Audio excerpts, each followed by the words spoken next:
경기력도 안 좋고 출정식인데 관중도 없고 우리의 이제 월드컵에 가야 될 선수들도 부상을 당했다. 오늘 이 출정식은 좀 최악이었다고 봅니다. 출정식을 겸하는 이제 아이슬란드와의 평가전을 치렀는데 얼마나 효과적이었느냐, 아니면 이 경기에 대한 의미, 그런 걸 이제 다 떠나서 어쨌든 오늘 우리 대표팀이 이제 보여준 그런 플레이들이 사실은 유럽파 선수들이 없는 경기잖아요. 그럼에도 불구하고 아이슬란드를 맞이해서 경기력 자체가 매우 안 좋았다는 것이 매우 아쉬웠다, 이렇게 좀 생각이 드는데요. 일단 어떤 게 있냐면 우리가 지금 하고 싶어하는 축구가 있어요. 뭐 후방 빌드업이다, 후방에서 짧게 볼을 소유하는 플레이를 해보자, 우리가 주도권을 가지고 하는 플레이를 해보자, 이런 이야기가 나오잖아요. 오늘 3백으로 나왔는데요. 우리가 후방 빌드업을 할 때 어떤 게 있냐면 후방에서 볼을 돌려요. 이게 어떤 의미냐면 상대를 전방으로 끌어내는 데 있습니다, 목적이. 그래서 상대팀이 라인을 올리고 끌려 나올 때 우리가 볼을 소유하다가 빠르게 한두 번의 패스를 주고받으면서 상대팀이 라인이 올라와 있으니까 공격 라인으로 패스를 보내준다. 이 방향성이 벤투 감독이 지금까지 4년 내내 추구했던 방향성이에요. 단 한 번도 바뀐 적이 없습니다. 어쨌든 그 퀄리티의 수준, 이거를 다 떠나서 왜 하냐면 상대를 끌어내기 위해서. 그래서 오늘 경기도 이런 장면들이 계속 나오는 겁니다. 우리가 후방에서 볼을 잡고 있어요. 그런데 아이슬란드 선수들이 올라오죠? 올라오는데 여기서 앞으로 패스를 전개하고 여기서 정우영 선수가 볼을 받았을 때 아이슬란드가 올라오니까 뒤로 패스를 보내줍니다. 그래서 이 다음 장면 보면 뒤에서 볼을 받는데 이때도 이제 아이슬란드가 계속해서 올라오고 있는 모습 볼 수가 있죠. 그러다 보니까 여기서 한 번 더 뒤로 가요. 그리고 여기서 한 번 더 뒤로 가니까 골키퍼까지 왔을 때 어느 정도 아이슬란드의 선수들이 앞으로 끌려 나와 있는 상황이죠. 그래서 여기서 전방으로 패스를 보내주는데 이 패스가 정확하게 전달만 되면 순간적으로 이 아이슬란드의 수비 라인은 높게 끌어올라와 있고, 이때 우리가 앞선의 공격 숫자가 1명, 2명, 3명, 4명, 수비수와 공격 숫자가 동일한 상태가 되거든요. 그러니까 우리가 이렇게 후방에서 볼을 돌리는 이유는 이렇게 상대 수비를 끌어내서 빠르게 공격을 전개한 이후에 수비 뒷공간을 노리는 이러한 패턴을 원하는 겁니다. 이걸 이제 요 개념만 우리가 일단 알고 가자고요. 근데 여기서 문제는 뭐냐면 당연하게도 상대가 올라온다는 건 상대가 전방 압박을 한다는 건데 여기서 우리가 볼을 빼앗기거나 패스 미스가 나와서 볼을 끊기게 되면 우리가 후방에서 볼을 돌리다가 끊기는 거잖아요. 상대한테 볼을 빼앗기는 위치가 상대방 진영이 아니라 우리 진영에서 볼을 빼앗기는 거기 때문에 곧바로 실점 찬스를 허용할 수밖에 없는 거죠. 근데 오늘 경기에서 패스 미스가 많았다는 게 안 좋은 거죠.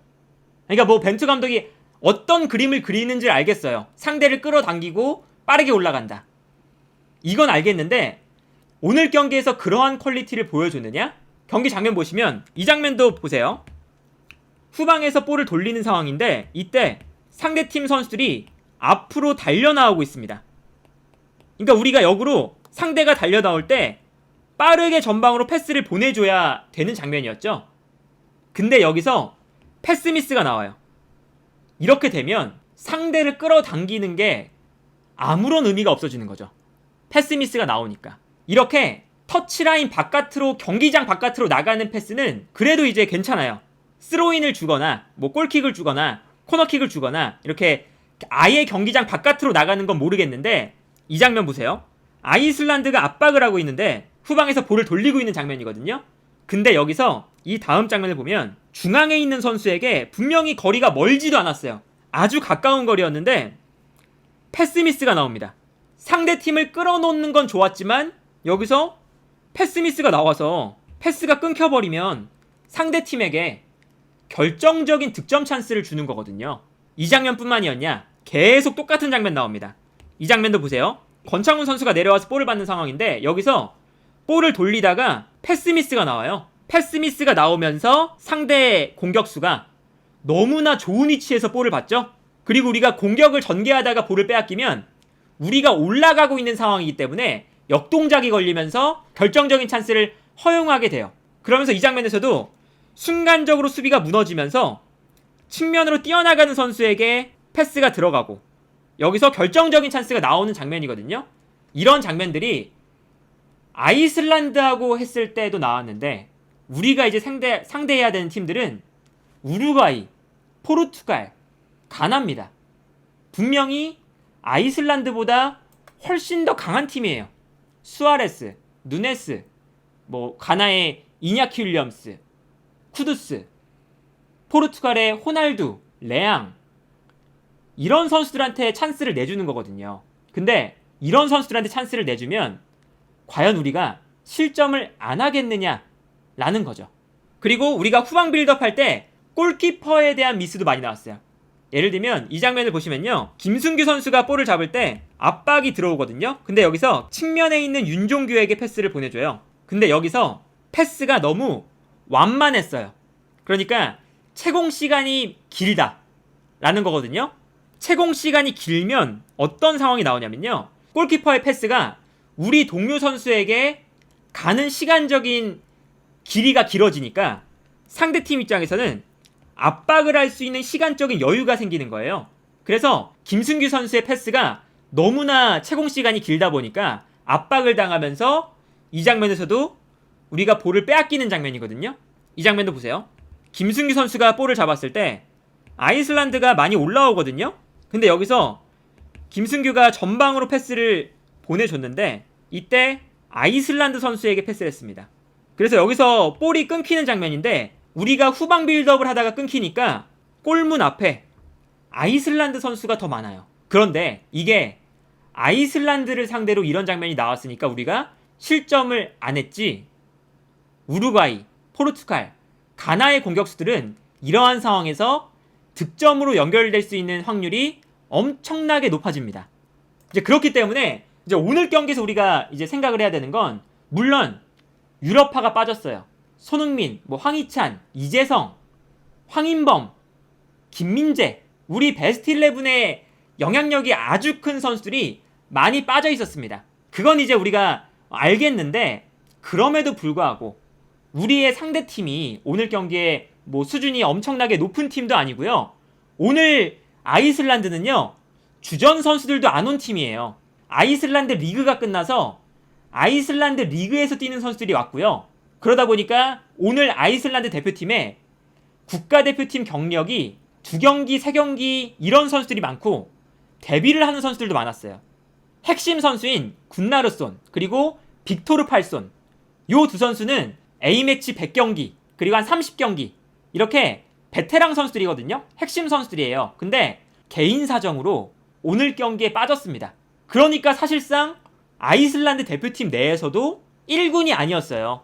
그런데도 우리가 이렇게 실수를 많이 한다는 건 생각을 해봐야 되는 부분인 거죠. 고민을 해야 되는 겁니다.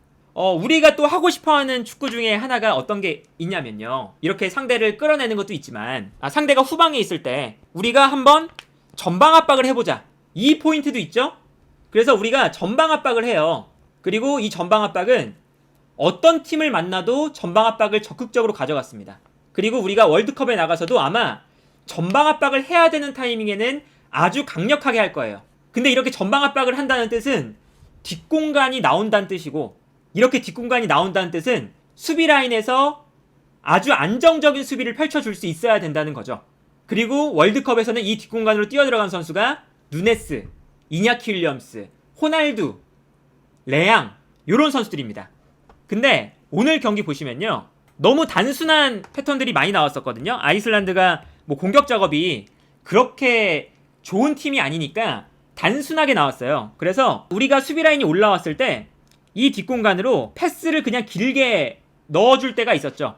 근데 이렇게 길게 패스를 넣어줬을 때 상대 공격수와 우리 수비수가 경합을 하는 상황인데 여기서 우리가 경합에서 졌습니다. 그러면서 아이슬란드 선수에게 1대1 찬스를 내주는 장면이 있었죠. 이런 장면들이 매우 좋지 않은 장면인 거예요. 그리고 이 장면도 보세요. 아이슬란드가 패스를 주고받으면서 만드는 상황이 아니라 후방에서 전방으로 패스가 그냥 길게 넘어오는 상황이에요. 근데 이 길게 넘어오는 상황에서 우리 수비에 실수가 나와요. 그래서 순간적으로 상대 공격수의 움직임을 놓치죠. 이 장면에서도 그냥 단순하게 후방에서 전방으로 패스가 넘어오는 상황인데 우리 수비수가 상대의 공격수를 놓치면서 위험한 상황을 맞이하는 장면이에요. 월드컵을 생각해보면 우리가 전방 압박을 하러 올라갔을 때 뒷공간으로 침투해 들어가는 공격수들의 수준이 아이슬란드보다 훨씬 높아질 텐데 물론 우리 수비 라인엔 김민재라는 엄청난 수비수가 있어요. 그런데 김민재 혼자서 이 수비 뒷공간을 모두 다 커버할 수는 없습니다. 그리고 우리가 상대해야 되는 팀들은 이 공격 라인에 주요한 선수들이 너무 많습니다. 분명히 김민재가 막으로 나가면 다른 선수들이 또 뒷공간을 커버해줘야 되는 이런 연쇄적인 작용들이 생겨요. 그런데 오늘 경기에서 이제 김민재가 없는 경기였지만 김민재가 없을 때 수비 라인에서 실수가 많이 나왔다는 거, 그리고 아이슬란드가 그냥 단순하게 수비 뒷공간으로 붙여줬을 때 실수가 많이 나왔다는 게 수비 라인을 올렸을 때 과연 월드컵에서 안정적인 수비가 가능하겠느냐 라는 아쉬움들이 남을 수밖에 없는 경기죠. 그리고 이제 우리가 오늘 3백을 썼지만 이 3백이 엄청나게 실험적인 전형은 아닙니다. 우리가 원래 했던 플레이들이 그대로 나오는 전형이에요. 우리가 이제 원래는 4-2-3-1 전형을 쓰거나 4-3-3 전형을 쓰잖아요. 근데 여기서 우리의 플레이를 생각해보면 미드필더 한 명이 내려오고 그럴 때 수비가 3명으로 늘어나면서 좌우 풀백이 올라가는 이런 전형 많이 쓰죠. 3백을 쓰게 되면요 좌우 윙백이 넓게 올라갈 수 있는 상황들이 생기고 그러면 윙백들이 넓게 펼쳐지면서 우리가 경기장을 앞선에서 넓게 활용할 수 있는 상황들이 만들어져요. 그래서 우리가 이제 하고 싶은 축구는 이 넓게 형성된 선수들을 활용해서 계속 좌우 측면으로 볼을 넘겨주는 거거든요. 왼쪽에서 오른쪽, 오른쪽에서 왼쪽 이렇게 넓게 경기장을 활용하고 싶어 해요. 벤투 감독이. 이것도 사실은 벤투 감독이 부임한 이후에 계속 같은 방향성을 추구해 왔습니다. 이런 장면들이 나왔죠. 측면에서 볼을 소유했을 때 상대가 한쪽으로 쏠리니까 이때 중앙 미드필더에게 패스, 반대편에서 뛰어나가는 윙백, 그리고 중원에서 볼을 잡았을 때는 뛰어나가는 윙백에게 한 번의 패스를 전달해준다. 그리고 이렇게 경기장을 넓게 쓰면서 측면으로 볼이 넘어갔을 때 측면에서 중앙으로 침투해 들어오는 선수에게 크로스가 올라간다. 이런 장면들을 원하고 있긴 하거든요. 그래서 이런 장면들도 오늘 경기에서 몇 차례 볼 수가 있었다. 근데 여기서 우리가 생각해봐야 되는 건 벤투 감독이 원하는 그런 포인트들은 우리가 어떤 건지 알겠는데 이러한 플레이들이 매끄럽게 이루어졌느냐, 그리고 그 월드컵이라는 수준에 통할 만큼의 플레이를 했느냐, 이걸 봐야 되는 거거든요. 근데 이 월드컵에 나갔을 때 우리가 통할 만큼의 플레이를 분명히 오늘 경기에서는 보여주지 않았습니다. 그게 걱정이 되는 거죠. 전문가들이나 축구 이제 관련 컨텐츠들을 보면 이런 이야기가 많이 나오잖아요. 월드컵에 나가면 약팀인데 수비 축구 왜 안 하고 볼 소유만 하려고 그래? 공격적으로 왜 하려고 그래? 근데 이거는 사실은 정말 무의미한 논쟁이라고 봐요. 왜냐면 현재 지금 축구 전술적인 트렌드가 아무리 약팀이라도 조금 더 볼을 소유하면서 자신들이 가지고 있는 패턴 플레이를 해나가는 방향으로 나아가고 있거든요. 그러니까 이 방향성은 어떤 거를 선택하든지 사실 상관없어요. 근데 중요한 건 이거죠. 수비 축구를 하든 아니면 우리가 조금 더 볼을 소유하는 주도적인 축구를 하든 어떤 축구를 선택하든 이게 결과물이 나와야 되고, 그리고 우리가 어느 정도 만족할 만한, 이해할 만한 수준 정도의 플레이가 나와야 돼요. 근데 이 수준에 만족하는 플레이가 안 나온다. 월드컵에 대한 수준에 만족하는 플레이가 오늘 마지막 경기였는데 분명히 안 나왔죠? 그게 문제라고 봅니다.